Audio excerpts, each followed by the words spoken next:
I found my sister starving herself for views, discovered hidden cameras in our bathroom, and took down our mom's sick fame empire forever. I never asked to be born inside a sweatbox trailer with ripped vinyl flooring, nestled on the outskirts of Dirtville, Arkansas, but that's where my story began. My mother, Ramona, swore the world owed her more than unpaid bills and secondhand lipstick, and she spent every waking hour acting like she was one lucky break away from living in a penthouse. By the time I was 10 and my sister Tessa was 11, we'd never lived anywhere with insulation or consistent hot water. What we did have was a relentless woman with delusions of digital grandeur and a stolen camcorder that sparked the beginning of her master plan. The early 2000s brought with it a wave of candy-colored slime videos, backyard pranks, and loud kids unwrapping toys on camera.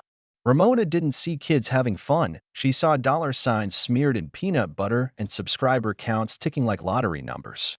She transformed our trailer into a set overnight, replacing every ounce of normalcy with ring lights, microphone booms, and fake backdrops that peeled at the corners. She told us it was just for fun, but soon we were eating meals like bodybuilders prepping for a competition. She doubled our food, tripled our snacks, insisted weight would make us stand out on camera. By age 11, I had ballooned to nearly 120 pounds, and Tessa, who was taller and always more obedient, had packed on even more. Ramona would clap when we finished massive meals and call it dedication, then record us collapsing onto the couch, panting like we'd run marathons. Tessa never argued. She drank those sickly sweet protein shakes and scarfed down double bacon cheeseburgers with the camera in her face and desperation in her eyes. The worst part wasn't what Ramona fed us, it was how she fed us to the internet. Tessa had become the star of Ramona's twisted show, rolling in kiddie pools full of jelly, pretending to fall in grocery store aisles, all for clicks and comments. I remember the day one of her videos hit 500,000 views. Ramona spun around in our chipped kitchen, laughing like she'd won a pageant, then dragged Tessa into town for what she called a deserved treat.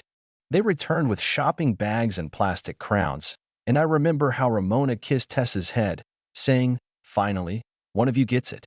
Then she glanced at me, frowning, and muttered loud enough for me to hear, "Some daughters are just a waste of space and cereal." It wasn't just the favoritism that hurt, it was the way she weaponized it. Every time Tessa gained another subscriber, I lost another sliver of her. She became colder, quieter, more focused on likes than laughter. I'd try to joke with her, and she'd respond in rehearsed phrases that sounded straight from Ramona's scripts. Ramona had her so wrapped up in attention and ad revenue that I wondered if she even remembered who she was. I tried to rebel in quiet ways. I stopped drinking the shakes. I left food on my plate. Ramona would sneer, accusing me of being lazy and jealous, but I didn't care. I didn't want the spotlight if it meant surrendering myself completely.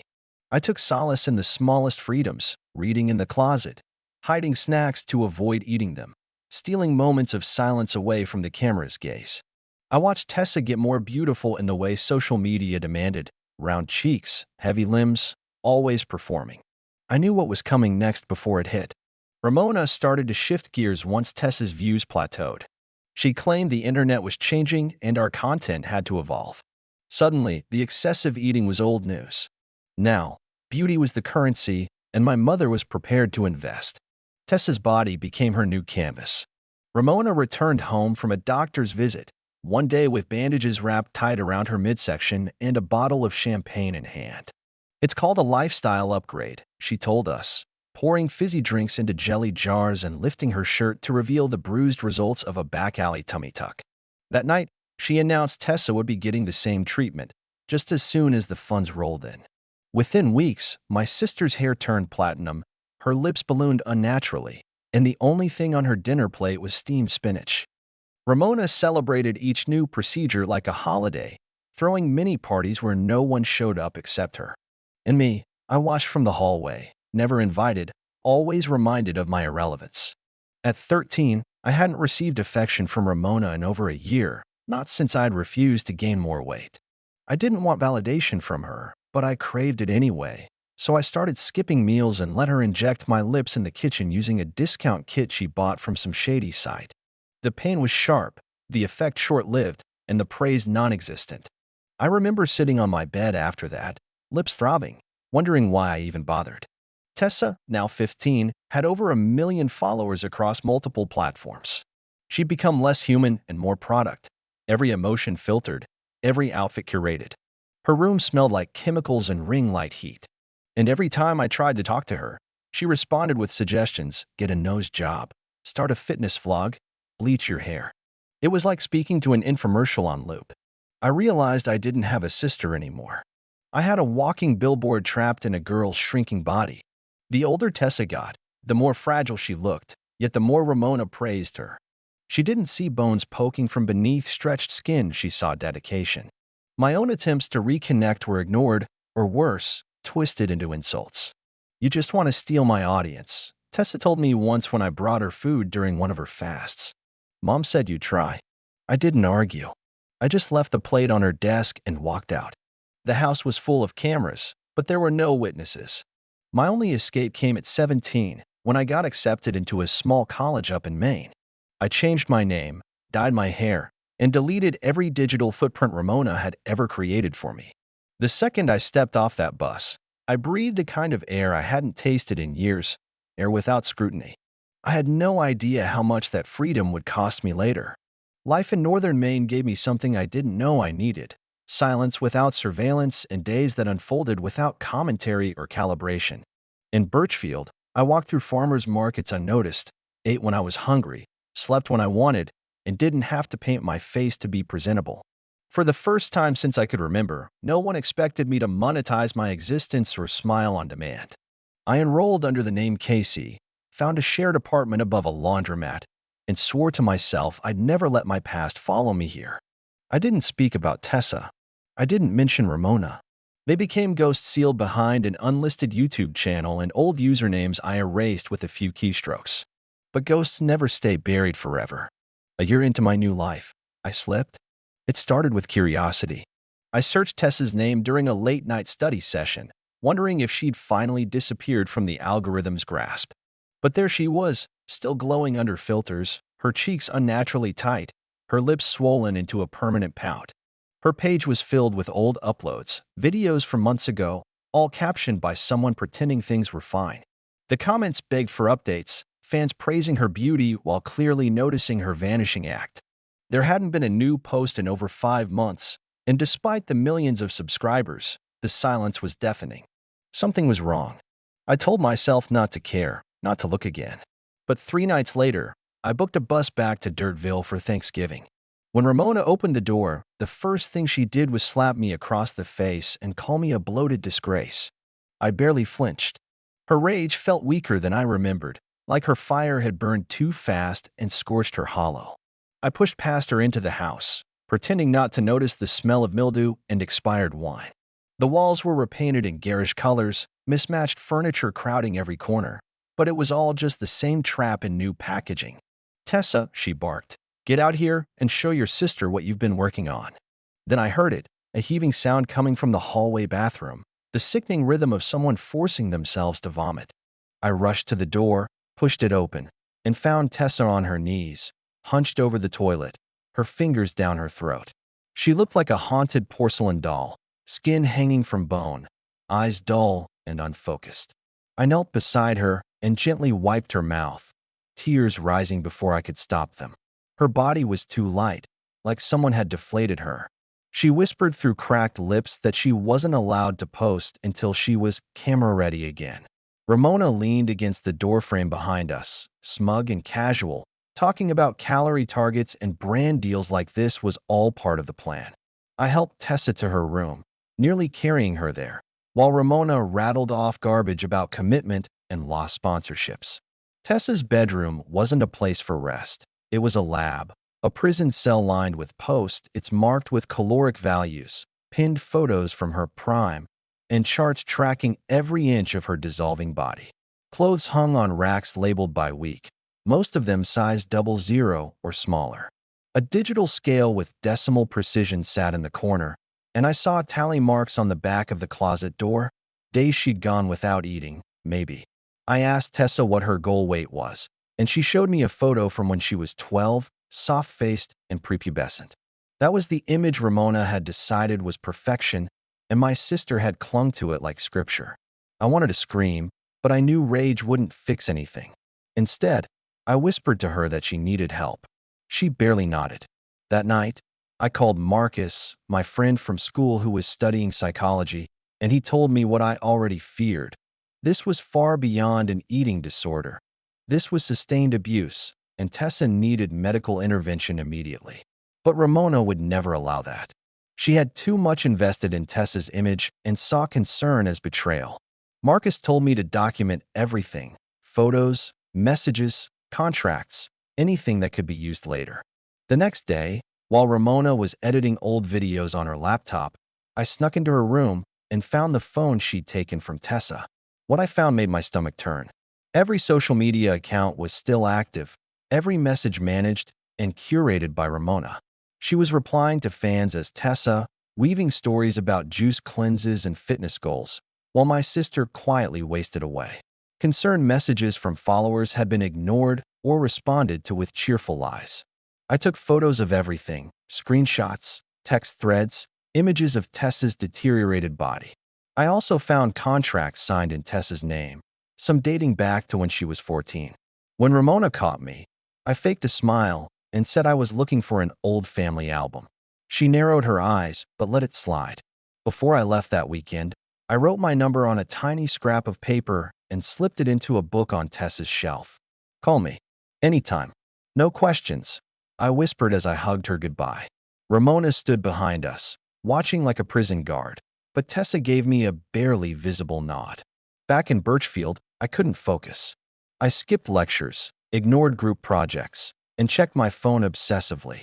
Then, at 2:14 a.m. on a Friday, I got a text from an unknown number. One word: help. I called back instantly, but there was no answer. I didn't hesitate. I grabbed a duffel bag, filled it with essentials, and started the drive back to Arkansas. It took over 4 hours, and by the time I reached the outskirts of Dirtville, the sun was just peeking over the trees. I parked half a mile down the road, avoiding the gravel drive that crunched too loud. The yard was in worse shape than before. Bottles littered the porch, weeds climbing over broken fences. I walked quietly around to the back, found our old bedroom window, and tossed a pebble at the glass. After a minute, the curtain moved, and Tessa's ghost-like face appeared. She held up a finger, signaling for me to wait. 5 minutes later, she emerged from the back door, swallowed by an oversized hoodie that barely stayed on her skeletal frame. Her eyes were wide, terrified, her breath fogging the cold morning air. She told me Ramona had caught her hiding food and locked her in the bathroom for a day with nothing but laxatives and threats. I begged her to come with me, but she shook her head. Ramona controlled everything: bank accounts, IDs, contracts, and most importantly, perception. She'll ruin me, Tessa whispered. She said she'll tell everyone I'm on drugs. I clenched my fists and promised I'd find a way to fix it. Back in town, I checked into a cheap motel and began piecing together a plan. I contacted my college, explained it was a family emergency, and took an extended leave. I called Marcus again, who gave me names of organizations, therapists, even adult protective services, but nothing applied directly. Tessa was legally an adult, and the system didn't care unless she asked for help. I spent days in the library researching coercive control, building a file of resources, printing forms, compiling every bit of evidence I had. The next Tuesday, I returned to the trailer while Ramona was at the store. Tessa let me inside, flinching at every creak of the floorboards. We worked quickly, gathered her ID, birth certificate, and hid them inside the lining of an old teddy bear we used to share. We also stashed a prepaid phone I'd bought from a gas station. I left her with a hot sandwich, which she barely touched, taking mouse-sized bites like she was rationing for war. Before I left, we agreed to communicate through our old hiding place, a loose floorboard beneath her bed. She'd leave notes. I'd reply. If she needed help, she'd use the phone. I hugged her tightly, then walked out, not knowing it would be weeks before I heard from her again. For the first 2 weeks after slipping the burner phone under that old bear, I checked it every morning before brushing my teeth, hoping for a text, any sign that she'd made a move, or even that she'd eaten a proper meal. Each day without a message sent my brain spiraling through every possible scenario, none of them good, all of them ending in emergency rooms or worse. I kept writing her notes and hiding them in the floorboard, leaving little updates about my life, stupid jokes we used to laugh at, anything that might make her feel less trapped. Some of her replies were short and shaky, but others carried flickers of rebellion. She'd managed to eat an entire sandwich, or she told Ramona she didn't want to wear a particular outfit. Small victories, but they felt monumental. Then, just as suddenly as they started, the messages stopped. I returned one afternoon to check the floorboard, heart already halfway in my throat, only to find it empty. No response, no sign she'd even been there. The old scraps were gone too, cleaned out like someone had caught on. I ran back to my motel and tried calling the prepaid phone again and again, but it went straight to voicemail. That night, I couldn't sleep, pacing in circles around the tiny room until sunrise broke through the grimy blinds. Finally, I snapped and drove straight back to the trailer. I didn't care if Ramona was there or not. I was done being polite. When she opened the door, she put on that fake smile she always wore for camera rehearsals, sickly sweet and dangerous. "Well, look who finally decided to crawl back," she said, voice all venom and lipstick. I told her I needed to talk to Tessa, and her smile grew so wide I thought her face might split open. "Tessa's focusing on her comeback," she said like it was a rehearsed line. "No distractions allowed."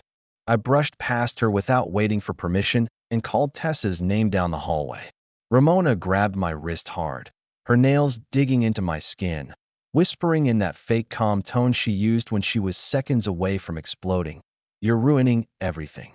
She was fine until you started poisoning her with weakness. That's when I saw it. The bathroom door at the end of the hallway had a makeshift lock bolted onto the outside. I pushed past Ramona and yanked it open, nearly knocking it off the hinges.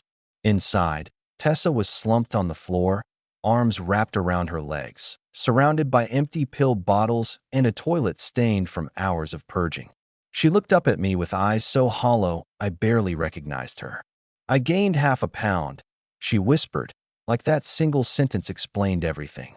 I pulled her into my arms and promised her we were leaving tonight. No excuses, no delays. Ramona stood in the doorway recording us with her phone, narrating it like we were part of some chaotic reality show. "Look at this family betrayal, folks," she said, like there were still fans watching, still people who cared. I knocked the phone from her hand, grabbed Tessa's trembling arm, and ran. We barely made it to the car. Ramona chased us to the driveway, screaming that Tessa was nothing without her, that she'd made her into something worth watching. I wanted to scream back, but I needed every second to get Tessa into the passenger seat. She could barely walk.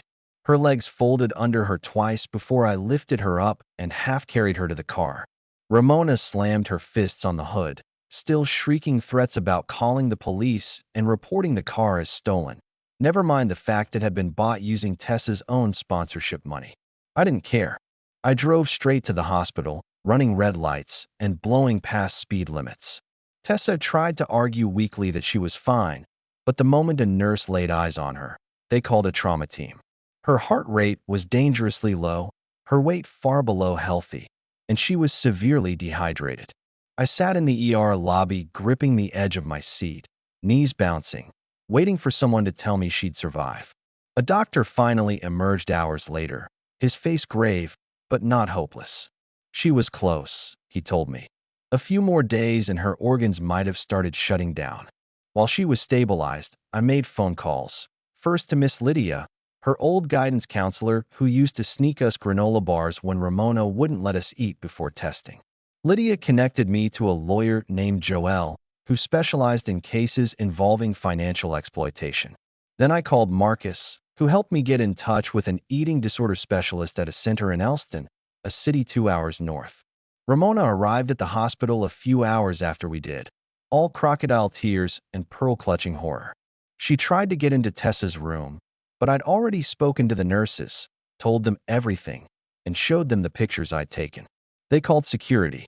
Ramona caused a scene in the lobby, screeching about family rights and slandering me as a manipulative liar until they escorted her out in handcuffs for public disturbance. I should have felt satisfied, but all I felt was tired. Tessa stayed in the hospital for 2 weeks. She had to be monitored around the clock. Her bones were brittle, her kidneys strained, her body eating itself from the inside out. I stayed in her room most nights, curled in a chair beside her bed while machines beeped quietly beside us. We didn't talk much at first. She was too weak and ashamed, and I didn't want to push. Slowly, she began to open up. She told me how Ramona forced her to film videos even while running a fever, how she was punished with silence or verbal abuse if she didn't smile wide enough for the camera. She confessed she hadn't posted a single message herself in over a year. Ramona controlled every account, replied to every fan, and used every dollar. When brands started backing away, Ramona increased the pressure, accusing Tessa of ruining their future. I showed Joelle the fake contracts and access logs I'd taken pictures of. She confirmed what I already suspected. Ramona had forged Tessa's signature on multiple legal documents, opened credit cards in her name, and drained the earnings into her own luxury addiction. I thought it was just bad parenting, but Joelle called it what it was: exploitation and identity theft. Meanwhile, Marcus arranged for Zara's transfer to Elston once she was stable enough to travel. But before we could move her, Ramona posted a message to Tessa's fan accounts, a sob story about how her daughter was being held hostage by a jealous sister. She included the hospital's name, and within hours, unhinged fans began showing up demanding her release. Security had to move her to a locked unit with no public access. That night, Tessa had a panic attack so violent the nurses had to sedate her. It was the last straw. I sat beside her unconscious body and filmed a video. Raw, unfiltered, no makeup, no angles. Just truth. With Tessa's permission, I posted it on a new account. In the video, Tessa explained everything.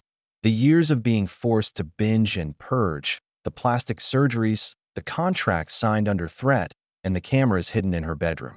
She showed the feeding tube, the 4 bruises, the digital scale that haunted her dreams. Her voice shook, but her eyes burned with something I hadn't seen in years: rage. Within 12 hours, the video had over 500,000 views. Within 24, it passed 1 million. People finally saw her, not as a doll or influencer, but as a survivor. Ramona tried to discredit the video, but former friends and even ex-boyfriends came forward with texts and photos backing up everything. The tide turned fast. Sponsors pulled out. Ramona's accounts hemorrhaged followers. News outlets picked up the story, and we were just getting started. After the video went viral, everything we'd once feared began to crumble, but not in the way Ramona used to warn us about. Instead of Tessa's reputation falling apart, it was Ramona's entire house of lies that started collapsing from the inside. Brands issued statements distancing themselves from her content, some even apologizing for unknowingly supporting an abusive system. Tessa's followers flooded the comments, some in shock, others apologetic, and a few admitting they'd always suspected something fell off, but hadn't known how deep it ran. I didn't sleep that night, too wired with adrenaline and dread, watching the notifications pour in like a dam had broken and people finally started to care. Joelle said we needed to act quickly before Ramona tried to regain control or spin another narrative. The next day, we filed for emergency termination of all management contracts, including the fake ones Ramona had forged over the years. The hospital blocked her from accessing Tessa's room again, this time with a court order in place. She showed up anyway, reeking of cheap vodka and desperation, shouting outside the ER entrance until security dragged her away. Meanwhile, Joelle kept digging. Turns out Ramona had set up multiple offshore accounts, using them to funnel sponsorship payments away from anything traceable. Most of Tessa's brand deals had been signed under shell names Ramona controlled, and the earnings had been drained long ago. Plastic surgeries, designer clothes, even a failed investment into a fake skincare line that never launched. Tessa's supposed fortune was gone. We had enough evidence to push charges for identity theft, fraud, coercion, and financial abuse. But Joelle warned us that even with everything we'd collected, court cases could drag on for years. Tessa didn't have years to waste. She needed peace now. We were staying with Denise's parents by then, out in rural northern Vermont, in a cabin where no one knew our names. They were traveling in Europe and had offered the place as a safe haven. We kept the location secret, shared it with only Joelle and Officer Heather, the detective assigned to our case. She was sharp and kind, and had worked on domestic coercion cases before. The moment she saw our files, the hidden camera footage, the forged contracts, the records of Tessa's medical decline, she looked at us and said, "You've done everything right. Now let me do the rest." 2 weeks later, Ramona was located in a roadside motel outside Elston, passed out in a room filled with trash, empty liquor bottles, and dozens of printed screenshots of Tessa's face. Maps, schedules, and scribbled notes filled the walls like some kind of twisted investigation board.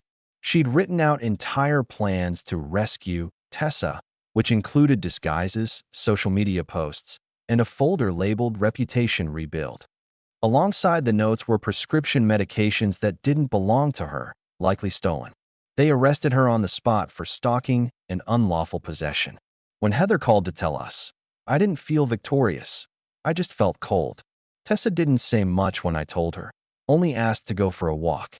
We walked a mile through the Vermont woods without speaking. Eventually, she looked up and said, "I feel nothing." And honestly, I understood exactly what she meant. That kind of trauma doesn't melt with one arrest. It sticks like ash in the lungs, invisible but choking. Back at the cabin, we lit a fire and sat quietly while Denise made tea. It was the first calm we'd had in weeks. Heather said Ramona would be held without bail, considered a flight risk and a danger to us. Tessa started sleeping through the night again, though sometimes she'd wake gasping, convinced someone was watching her. She gained 6 pounds in a month, which might not sound like much, but to her, it was like scaling a mountain. She even asked to help cook once, and when she scrambled eggs without crying, we all celebrated like she'd won a medal. Recovery wasn't linear. Some days were awful, but she had stopped checking her reflection every hour, stopped calculating calories in her head, stopped asking for permission to eat. One afternoon, Joelle called with a new development. Ramona's lawyer was proposing a plea deal, reduced charges in exchange for psychiatric treatment, addiction rehab, and 5 years probation after a shortened prison sentence. It would spare Tessa from testifying in court, which was the main reason Joelle even considered it. We talked for hours about what to do. Part of me wanted Ramona to rot in a cell for decades, to suffer the way she made us suffer. But Tessa said something I didn't expect. I don't want revenge. I just want distance. She didn't want to sit in a courtroom recounting her worst years while strangers picked apart her pain. She wanted freedom, not justice twisted into spectacle. So we agreed to the deal, with one condition: Ramona would never be allowed contact again. Joelle ensured the restraining order was permanent and ironclad. After Ramona was sentenced 3 years in state prison, plus mandatory rehab, we didn't celebrate. Instead, we packed our bags and moved again, this time across the country to Oregon. We found a tiny 2-bedroom apartment near a quiet college town, where I transferred my credits and enrolled in a social work program. Tessa joined an art therapy course part-time, slowly relearning what it felt like to create for herself. We adopted a cat from a local shelter, a bony orange thing with one bent ear that we named Finch. He took to Tessa immediately, curling beside her on the bed during her hardest nights. One evening while I was doing homework, Tessa showed me a painting she'd done, her old self standing in front of a cracked mirror, trying to smash the reflection with her bare hands. It made me cry. We tried not to talk about Ramona, but every so often, her name crept into the room like a draft under the door. One day, we got a letter from Joelle. It was a message from Ramona, forwarded through the prison. She claimed to be sorry, claimed she was healing, asked for us to write back. We didn't. Not because we were angry, but because we weren't ready. And maybe we never would be. Instead, we focused on building lives that belonged to us. Tessa started teaching drawing classes at a youth center. I took an internship helping survivors of domestic coercion. We didn't speak for audiences anymore. No filters, no scripts, just breath and effort and honest days. Slowly, we were becoming people we could stand to be. Not perfect, but free. And after everything we'd lost, that freedom was the closest thing we had to peace. The last piece of the story didn't come with sirens or headlines, Just a single email that dropped into my inbox on a rainy Friday morning. It came from an anonymous address, no greeting, no signature, just a short message. Your mother saved these on my cloud. I can't be part of this anymore. Attached were dozens of video files. I clicked one, immediately recognizing the grainy footage of our old bathroom, shot from a high corner angle like a surveillance camera. My stomach dropped. Tessa was brushing her teeth in the frame, oblivious to the fact that she was being watched. I opened two more files, each worse than the last. Some were of her changing clothes, some of her purging, and one with Ramona in the room, instructing her on how to make herself throw up faster. I couldn't breathe. These weren't just humiliating, they were a full-blown violation. And worse, they'd been stored somewhere by someone who had clearly known it was wrong. I showed Tessa the email that afternoon, terrified it would break her. But she didn't cry. She just stared at the screen, her face hardening in a way I'd never seen before. She always said someone was watching me, she said quietly. I didn't realize it was literally true. We called Joelle, who came over the next morning with a digital forensics expert. They isolated a few of the least invasive clips to verify the metadata. The timestamps confirmed what we already knew. This had been going on for years, some recordings dating back to when Tessa was a minor. Joelle sat at our kitchen table and said 6 words I'll never forget. This changes everything about the case. Armed with the footage, we went to the district attorney. Within days, Ramona was hit with additional charges: child endangerment, production of unlawful surveillance content, aggravated psychological abuse. Her plea deal was revoked. She would now face a full trial. Tessa was terrified, but this time she chose to testify. She said it wasn't about punishing Ramona anymore. It was about making sure no other kid ended up being weaponized the way she was. In court, Tessa stood taller than I'd seen in years. She didn't wear makeup. She wore a plain black sweater, her hair pulled back, and spoke with a clarity that silenced the room. The prosecutor showed one of the milder videos, just enough to confirm the surveillance. Ramona's attorney tried to object, but the judge shut him down. Ramona was found guilty on every count. The final sentence came weeks later: 10 years in prison without the possibility of early release. We didn't attend the sentencing. Instead, we drove to the coast and spent the day walking the shoreline, Finch buried in a sling across Tessa's chest, me carrying sandwiches and a flask of coffee. When the tide pulled out that afternoon, we stood barefoot on the wet sand, letting the cold creep into our toes. Tessa said she felt clean for the first time in her life. Back in Oregon, life didn't magically fix itself. She still had nightmares. I still flinched when I heard her ring OWN. But something inside both of us had finally shifted. Tessa applied to a visual arts program that fall and was accepted. Her final portfolio was a series called Girl in Pieces, a brutal, honest portrayal of her journey through exploitation and healing. She submitted it to a regional student exhibit, and to our surprise, it won. Not for style or technique, but for its raw, unapologetic emotion. People cried in front of her paintings. Strangers wrote letters. Survivors reached out. She didn't go back to social media, not even to acknowledge the award. She didn't want followers, just peace. I graduated the following spring with a degree in social work and accepted a fellowship with a nonprofit that focused on trauma recovery in rural areas. Tessa began volunteering at the same youth center where she taught art. Her students adored her, even though they didn't know the full story. Maybe one day she'd tell it. Maybe not. That choice belonged to her now. We never rebuilt a relationship with Ramona. We never wrote back, never visited. Occasionally, Joelle would update us about her appeals being denied, and we'd nod, then move on with our day. There was no revenge left to serve. Only distance. Only healing. One year, on the anniversary of our escape, we hosted a small dinner with friends, Marcus, Denise, Miss Lydia, and Joelle, all around one table, eating pasta and laughing like nothing bad had ever happened. Tessa gave a small toast that night, nothing dramatic, just a single sentence that made me tear up. Thank you for seeing me when I was invisible. After everyone left, she curled up next to Finch on the couch and fell asleep smiling. I sat on the balcony watching the sky darken, thinking about all the years we'd lost to fear and silence. We weren't whole yet, maybe we never would be, but we were building something new, something that belonged entirely to us. And that was enough.